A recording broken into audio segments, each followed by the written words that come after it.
but a long time ago we had 4 little children, and Alan did an Open University degree. And then he got a place to go on a master's degree. But that meant that he'd have to leave work and get a secondment or something to go and do the course. And that was fine. That was going to happen. And we were quite happily sitting back, expecting that to happen, when suddenly, after a meeting of the governors of the school, he was told there wouldn't be a secondment because the deputy head wanted a secondment and he was senior, so he would go instead. And that was very disappointing, because Alan had done this 2-year study and he was really geared up to do the next bit. But what were we going to do? We lived in a schoolhouse, so we were tied to the school for living as well as an income. And we had 4 children, aged between 18 months and 6 years. They were rather close together. So we were not in a position to just say, okay, we'll just go and do it.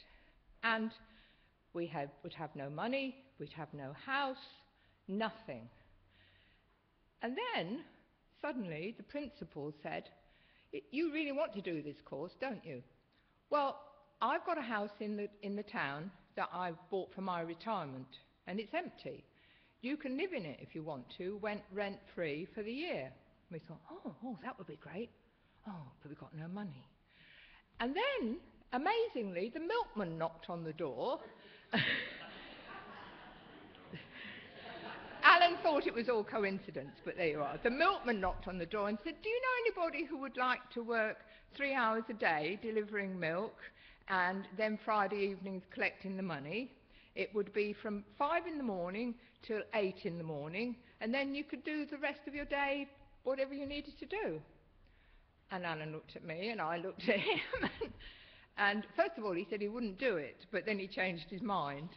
And so he then had this very part-time milkman job.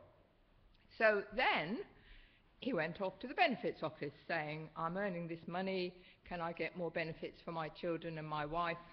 And they said, no, you're 3 hours short and so you can't have any benefits. The only thing you can do, they said, was she could say that you've left him, and then you could creep in through a window at night. and I said, absolutely no way. We do this right in the eyes of God, or we don't do it at all. So it was all a bit stressful, but anyway. Alan couldn't get through the window anyway.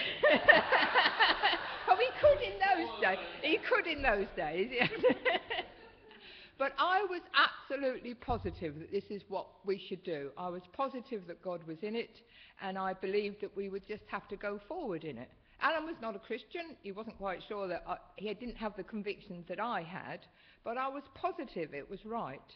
And so he gave up his job, we gave up our house, we took these 4 young children and went to live in this house belonging to the principal, which was a rather nice house actually. It was better than the one we had. And Alan got up at 4:30 to do his milkman round, and then at 8 o'clock came back and went off to Manchester to do his course, and life was fine. Until, various things happened on the way that were disasters, like Dan fell over and cut his chin all across here and had to have 6 stitches, and I didn't have any transport to get him to the hospital, and all those minor little things that happen with children on the way. But then suddenly, about 3/4 of the way through the course, the principal died unexpectedly. And his widow insisted that we left the house because she didn't want us there anymore and she planned to sell it. And so there we were, nowhere to go at all.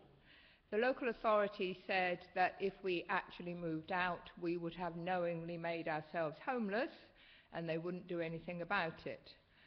But after some hassle and pressure and goodness alone knows what, they did actually rehouse us in a house that was very small, and I can remember sitting at the back of the church crying because I got to go home. It was pouring with rain, there was no room in the house. What was I going to do with all these children? And we got the furniture that we originally had, and it was all a bit difficult really. But then at the end of the year he finished his course and he got a job, and someone told us that the house was on the market that we lived in before. So we bought that and went back and stayed there for about 3 years, and then we came down here, and we've been down here for 30 odd years. And I am convinced that God led us in the first place to do all those things, because our lives would have been so completely different if we hadn't. And I trusted God every step of the way. Alan just thought, that's her being a bit peculiar, no, but it's okay, I'll go along with it. And God has blessed us all the way along that. I didn't see it as a risk, I did see it as trusting God for every step of the way.